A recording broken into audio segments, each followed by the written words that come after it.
اسرائیل نے مشرق وسطی میں نئی جنگ چھیڑ دی۔ اسرائیل کا ایران پر بڑا فضائی حملہ، مسلح افواج پاسداران انقلاب کے سربراہ سمیت متعدد کمانڈرز اور 6 سائنسدان شہید۔ نتنز جوہری مرکز کو نشانہ بنایا گیا۔ ایرانی میڈیا کی پاسداران انقلاب کے chief of staff major general Mohammad Bagheri کے شہید ہونے کی تصدیق۔ جوہری سائنسدان احمد رضا ذوالفقاری، آزاد یونیورسٹی کے سربراہ اور جوہری سائنسدان محمد مہدی تہرانچی بھی شہید ہو گئے۔ جوہری ایجنسی کے سابق ڈائریکٹر فریدون عباسی اور عبدالحمید منوچہر نے بھی جام شہادت نوش کیا۔ سید امیر حسین فقیہی اور مطلبی زادہ بھی شہید ہو گئے۔ دارالحکومت تہران سمیت مختلف شہروں میں زوردار دھماکے، رہائشی عمارتوں کو آگ لگ گئی، 5 شہری بھی شہید ہوئے، خواتین اور بچوں سمیت کئی افراد زخمی۔ صہیونی فوج کے مطابق ایران پر حملوں میں 200 لڑاکا طیاروں نے حصہ لیا۔ ایران میں جوہری اور فوجی اہداف کو نشانہ بنایا گیا۔ ایران کا جوابی وار، اسرائیل پر 100 سے زائد ڈرون سے حملہ کر دیا۔ اسرائیلی فوج نے تمام ڈرونز فضا میں ہی مار گرائے۔ ایرانی سپریم لیڈر آیت اللہ خامنائی کا اسرائیل کے خلاف اعلان جنگ، کہا اسرائیل نے خونی طاقت کا استعمال کیا، ہمارے کئی کمانڈرز اور سائنسدانوں کو شہید کیا، سخت سزا دی جائے گی۔ میجر جنرل عبدالرحیم موسوی کا نیا آرمی چیف بنا دیا گیا۔ بریگیڈیئر محمد پاکپور پاسداران انقلاب کے چیف کمانڈر مقرر کر دیے گئے۔ ایران کا ہر شہید کا بدلہ لینے کا اعلان، تاحکم ثانی فضائی حدود بند کر دی۔ ایرانی فوج کے ترجمان کا کہنا ہے کہ بڑے پیمانے پر جواب دینے کی تیاری کر لی ہے۔ مسجد جمکنان پر سرخ جھنڈا لہرا دیا گیا ہے۔ ایران نے امریکہ سے جوہری مذاکرات کا بائیکاٹ کر دیا۔ اسرائیل نے ایران میں ڈرون اڈہ قائم کر کے حملے کیے، اسرائیلی اخبار کا دعویٰ، کہا صفاق اسرائیل نے ایران میں جاسوسی نیٹ ورک کی مدد سے کامیاب کارروائی کی۔ ڈرون اڈے سے حساس عمارتوں اور اہم شخصیات پر حملے کیے گئے۔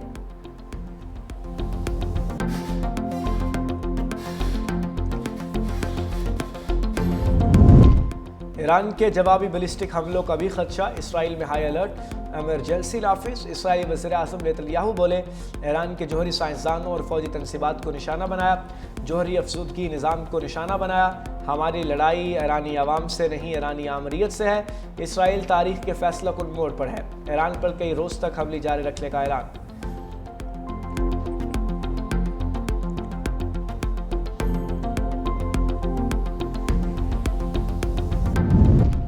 امریکہ اسرائیل کی مدد میں پیش، کہا ایران نے جوابی حملہ کیا تو امریکہ اسرائیل کے دفاع میں مدد کرے گا۔ ایران ایٹم بم نہیں رکھ سکتا، مذاکرات کی میز پر واپس آنے کی امید کرتے ہیں۔ امریکی وزیر خارجہ مارکو روبیو نے کہا اسرائیلی حملے میں ہمارا کوئی کردار نہیں، ہماری ترجیح خطے میں امریکی افواج کا تحفظ، ایران خطے میں امریکی تنصیبات کو نشانہ نہ بنائے، اسرائیل نے حملے سے پہلے آگاہ کر دیا تھا۔ صدر ٹرمپ نے کابینہ کا ہنگامی اجلاس بھی طلب کر لیا۔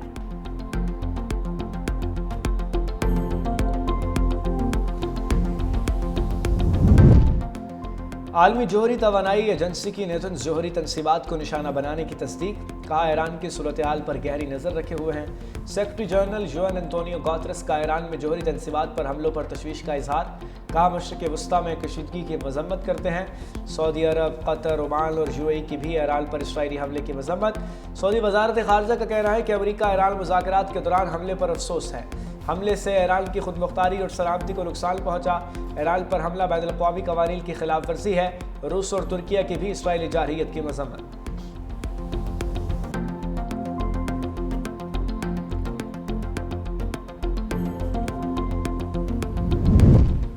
پاکستان کی ایران پر اسرائیلی حملے کی مذمت، صدر مملکت آصف علی زرداری نے کہا حملے بین الاقوامی قانون کے بنیادی اصولوں کی سراسر خلاف ورزی، عالمی برادری اور اقوام متحدہ کو چاہیے کہ اسرائیل کا احتساب کرے۔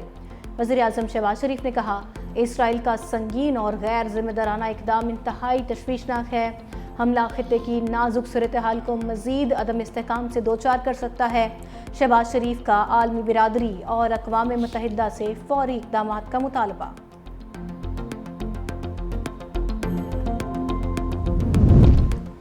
قومی اسمبلی اور سینٹ میں ایران پر حملے کی مذمتی قرارداد متفقہ طور پر منظور۔ اسرائیلی جارحیت سے ایرانی عوام کے جانی اور مالی نقصانات پر اظہار افسوس۔ وزیر خارجہ اسحاق ڈار بولے اسرائیلی حملہ ایران کی خود مختاری کے خلاف ہے، اسرائیلی جارحیت نے انسانیت کے ضمیر کو جھنجھوڑا، گھراؤنا اقدام بین الاقوامی قانون کی بنیادیں ہلا دینے کے مترادف ہے۔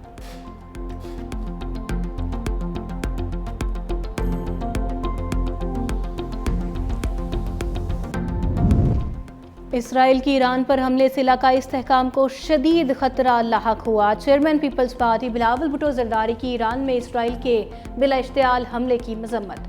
کہا دنیا اور اقوام متحدہ سے کشیدگی میں کمی کے لیے کام کرنے کا مطالبہ کرتے ہیں۔ سینیٹر شیری رحمان نے کہا خطے میں نئی جنگ کا آغاز بہت ہی خطرناک ہو سکتا ہے۔ جنگوں کے اثرات صرف ایک ملک تک نہیں، دنیا کے تمام ممالک متاثر ہوتے ہیں۔ دنیا مزید کسی جنگ کی متحمل نہیں ہو سکتی۔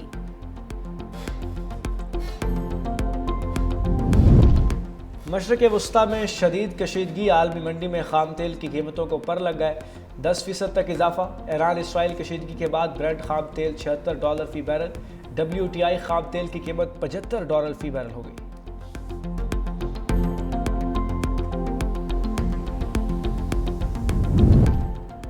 اسرائیلی حملے کے بعد خلیجی ممالک کی فضائی حدود بند، بڑی ایئر لائنز نے پروازیں معطل کر دیں۔ خطے میں غیر معمولی صورتحال، ایران، عراق اور اردن سمیت کئی ممالک نے اپنے فضائی حدود بند کر دیں۔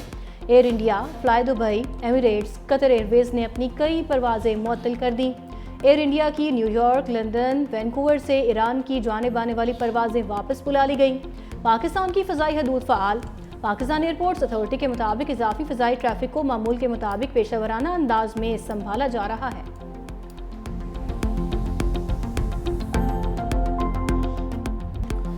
کشمیر کا تنازع دیرینہ ہے، تمام مسائل حل کروا سکتا ہوں۔ مسئلہ کشمیر پر امریکی صدر کا بڑا بیان، کہا ایٹمی جنگ تجارت سے رکوائی، میرے سوا کوئی اور ایٹمی جنگ نہیں رکوا سکتا تھا۔ پاکستان اور بھارت سے کہا ہے کہ اگر جنگ کرو گے تو تجارت نہیں ہوگی، ایران کو جوہری ہتھیار حاصل نہیں کرنے دیں گے۔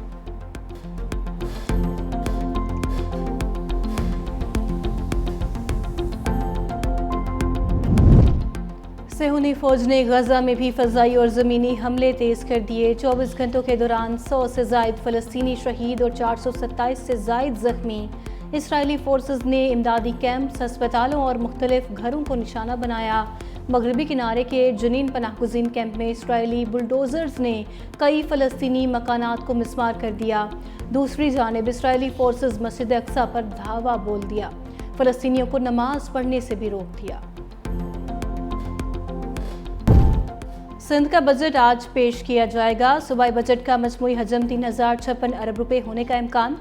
3000 سے زائد اسکیموں کے لیے 331 ارب روپے مختص۔ ترقیاتی بجٹ میں 59 ارب روپے اضافہ تجویز۔ ترقیاتی بجٹ 1000 ارب روپے کا ہندسہ بھی عبور کر جائے گا۔ صحت کے شعبے کی ترقیاتی اسکیموں کے لیے 21 ارب 31 کروڑ سے زائد۔ تعلیم کے لیے 38 ارب 20 کروڑ سے زائد مختص کیے جانے کا امکان۔ 9 انٹرنیشنل ڈونر پارٹنرز بھی سندھ حکومت کے ساتھ منصوبوں میں اشتراک کریں گے۔ وزیر اعلیٰ سندھ کی زیر صدارت اجلاس بجٹ کی منظوری دے دی جائے گی۔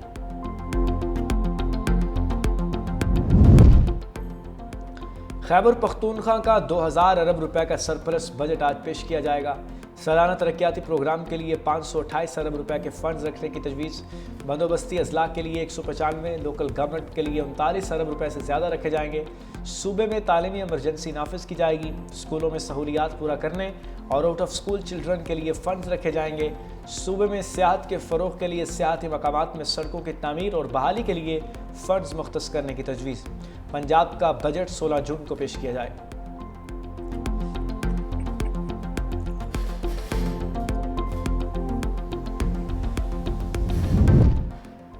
ملک میں آج سے گرمی کی لہر میں کمی متوقع۔ 16 جون تک پنجاب کے بیشتر اضلاع میں آندھی، جھکڑ چلنے اور بارشوں کا امکان۔ راولپنڈی، مری، گلیات، اٹک، چکوال، منڈی بہاؤدین میں بادل برسیں گے۔ حافظ آباد، گجرات، جہلم، گوجرانوالا میں تیز ہواؤں کے ساتھ بارش کی پیشگوئی۔ بارشوں کے سلسلے سے گرمی اور ہیٹ ویو کی شدت میں کمی متوقع۔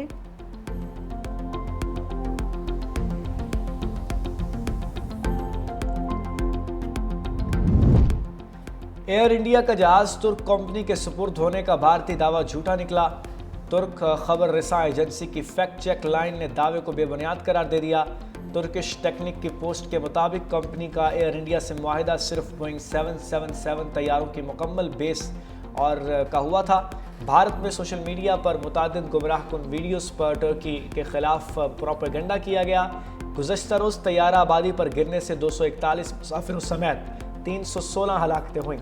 طیارے میں سوار ایک بھارتی خاندان کی آخری سیلفی نے سب کی آنکھیں نم کر دیں۔